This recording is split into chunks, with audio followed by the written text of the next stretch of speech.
राज्य और देश की सुरक्षा चाहिए।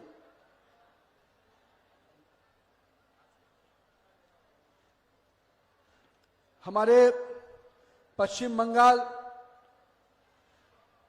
के लोगों के प्रति माननीय प्रधानमंत्री का एक विशेष दिल में स्थान है। पश्चिम बंगाल जो एक समय भारत का गर्व कहा जाता था, जहां विकास था, व्यापार था, उद्योग थे, कला था, संस्कृति, आज ये सभी चीजों को कहीं न कहीं लंबे समय तक यहाँ के सत्ता में बैठे हुए लोगों ने ग्रहण लगाने का काम किया। पहले यहाँ पर कांग्रेस का ग्रहण लगा, फिर लेफ्ट का ग्रहण लगा और अब टीएमसी के लोगों ने सत्ता के माध्यम से यहाँ के विकास को भी और यहाँ के विरासत और संस्कृति को भी ग्रहण लगाने का काम किया है। और मैं कह सकता हूं सबसे खतरनाक ग्रहण तो ममता दीदी की इस सरकार के समय लगा है। और मैं मानता हूं कि इस समय विकास का पहिया पीछे चल रहा है।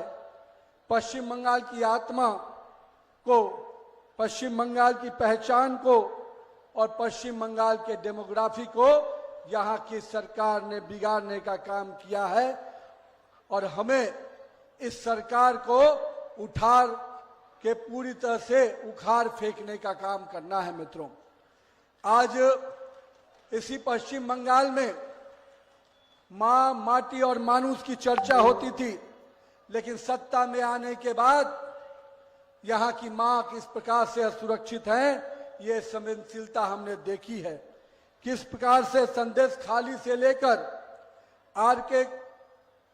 आरजी कर तक, किस प्रकार से पार्क स्ट्रीट से कामटूनी तक बंगाल की बेटियां असुरक्षित हैं, ये हम लोगों ने देखा है।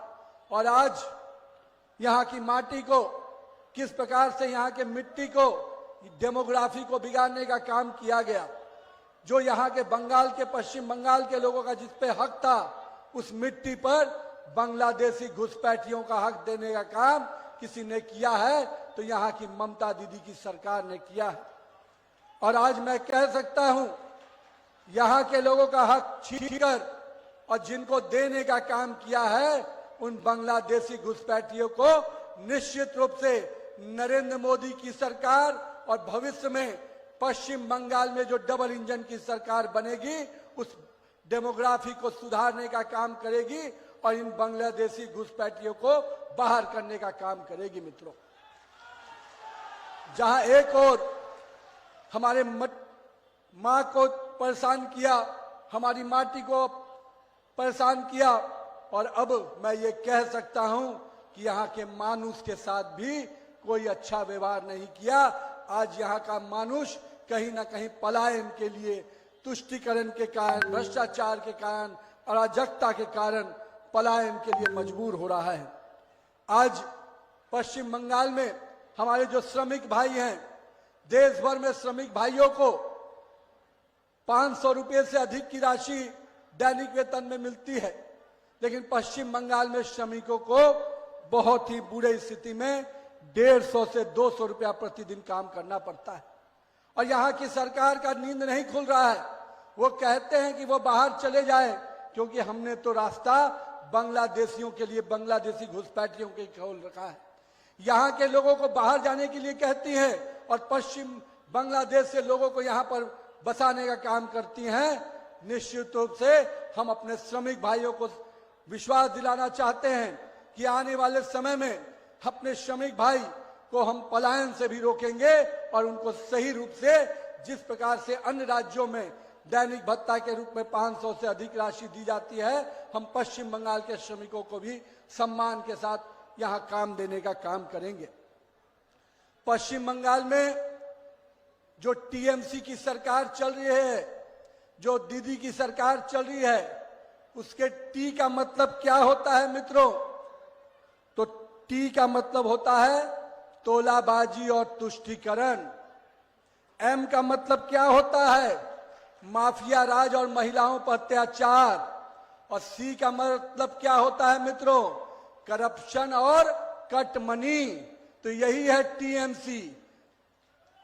पूरी तरह से तुष्टीकरण माफिया का राज, महिलाओं का अत्याचार, करप्शन और कट मनी, यही है टीएमसी का फॉर्मूला, जो यहाँ की जनता अब इसको निश्चित रूप से करारा जवाब देने वाली है। इस टीएमसी के इस माफिया राज को, इस महिलाओं के अत्याचार को, इस तुष्टीकरण की सरकार को और इस करप्शन की सरकार को और इस कट मनी वाली सरकार को उखाड़ फेंकना है। तभी यहां पर अमन आएगा, शांति आएगी और विकास के नए द्वार खुलने वाले हैं। मित्रों, जहां एक और टीएमसी के भाइयों और बहनों ने जिस प्रकार से पश्चिम बंगाल के विकास के बजाय घोटालों का एक बड़ा फेरिस ला के रखा है। मित्रों, शारदा घोटाला इसी पश्चिम बंगाल में, नारदा घोटाला इसी पश्चिम बंगाल में, शिक्षक भर्ती घोटाला, एसएससी घोटाला, राशन घोटाला, नगर पालिका में भर्ती घोटाला, कोयला तस्करी घोटाला, और मैं तो मानता हूं कि राहत सामग्री में भी लूट का घोटाला किसी ने किया है तो ममता दीदी की निर्मम सरकार ने किया है। मित्रों, और उनके भतीजे जिसको भाईपो का विकास मॉडल है, वो केवल गरीबों का अड्डा से पैसे की वसूली करते हैं और कट मनी का पैसा लेकर यहां के लोगों को जो वसूली का काम करते हैं, निश्चित रूप से ये भाईपो कमीशन बंद होगा। हम पश्चिम बंगाल के आम नागरिकों को स्पष्ट रूप से आज कहते हैं, भारतीय जनता पार्टी एनडीए की सरकार बनाइए, कमल को खिलाइए, ये भाईपो कट पूरी तरह से बंद होगा और ऐसे भाईपो जेल के अंदर होंगे, कहीं कोई इसको रोक नहीं सकता है। मित्रों, आज पूरे पश्चिम बंगाल के अपने मेरे युवा साथी जो पढ़ाई करते थे, मेहनत करते हैं, डिग्री लेते हैं और नौकरी के लिए जब जाते हैं तो उनको नौकरी में उनके सर्टिफिकेट को खारिज कर दिया जाता है और कहा जाता है मेरिट नहीं चलेगा, टीएमसी के सिंडिकेट में जो जाएगा उसको नौकरी मिलेगी। तो ऐसे सिंडिकेट को ही हम खत्म कर देंगे जो हमारे पश्चिम बंगाल के युवाओं को नौकरी से रोकता होगा। ऐसा सिंडिकेट नहीं चलने देंगे, ऐसे सिंडिकेट को समाप्त करने का काम हमारी भाजपा की सरकार आने वाले समय में करेगी।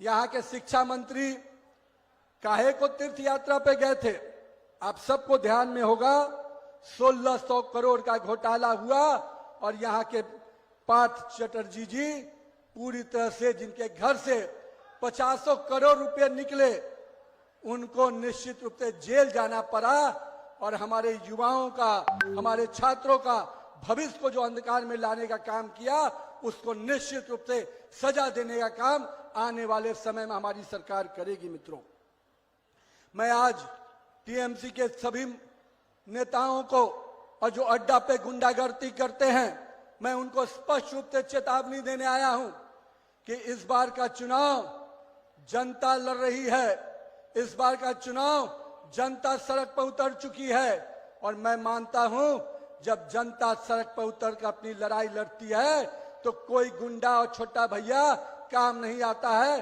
उसको जेल जाना पड़ेगा या घर में दुबकना पड़ेगा, क्योंकि पश्चिम बंगाल की जनता ने तय कर दिया है कि इस बार का चुनाव पश्चिम बंगाल की जनता लड़ेगी।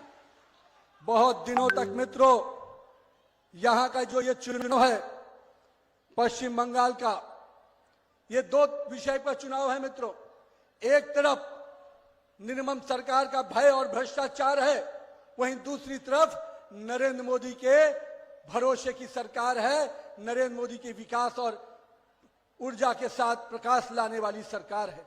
तो मित्रों, इस भय और भ्रष्टाचार को खत्म करना है और जो भरोसा यहाँ की जनता को, पश्चिम बंगाल की जनता को अपने नेता नरेंद्र मोदी पे है, निश्चित रूप से उस भरोसे पे कायम रहेंगे और उस भरोसे को पूरा करने का काम हमारी सरकार करेगी। मित्रों, पश्चिम बंगाल में यहाँ की मुख्यमंत्री ममता दीदी महिला हैं, लेकिन मैं आज पूछना चाहता हूं दीदी से, 16, 17, 18 अप्रैल को नारी शक्ति वंदन अधिनियम के माध्यम से लोकसभा और विधानसभा में 33% आरक्षण देने का काम नरेंद्र मोदी की सरकार करने जा रही है। हमने लोकसभा और विधानसभा में इसको, लोकसभा और राज्यसभा में इसको पास भी किया है। अब इसको इम्प्लीमेंट करने की बारी है। मित्रों, अगर है हिम्मत ममता दीदी में और वो कहती हैं कि हम महिलाओं की रहनुमा हैं, तो उस आरक्षण के बिल पर 16, 17, 18 को आप समर्थन व्यक्त कीजिए, तब मैं समझूंगा कि आप महिलाओं की सही में रहनुमा हैं। मित्रों, इन लोगों ने महिलाओं के जो भरोसा दिया, आज महिलाओं को ही सबसे अधिक परेशानी में डालने का काम किसी ने किया है, तो यहाँ की निर्मम सरकार ने किया है। लेकिन मित्रों, हम पश्चिम बंगाल की जनता से आज स्पष्ट रूप से कुछ संकल्प के साथ आपके सामने बातें रखने जा रहे हैं। जिस दिन हमारी सरकार बनेगी, कर्मचारियों को 7वां वेतन आयोग देने का संकल्प हमने लिया है। हमने संकल्प लिया है जो विभिन्न विभागों में सरकार की नौकरियों के पद खाली हैं, उनको भरने का काम हमारी सरकार तुरंत में करेगी।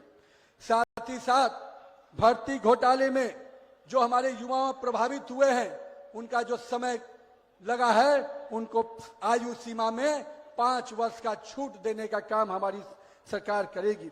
और नौकरियों में जो घोटाले हुए हैं, उन घोटालों को निश्चित रूप से पर्दाफाश करेंगे और उसके लोगों को जेल भेजेंगे जिन्होंने हमारे युवा और छात्रों के साथ जिंदगी के साथ खेलने का काम किया है। और साथ ही साथ आने वाले समय में पारदर्शी रूप से ऐसे परीक्षा के तंत्र विकसित करेंगे ताकि हमारे युवा और छात्रों को कोई परेशानी नहीं आए। मित्रों, इसी पश्चिम बंगाल में चाय बागान के लिए लोग अपने रोजगार को, एक पूरा पश्चिम बंगाल इसके लिए जाना जाता था, पर दुर्भाग्य है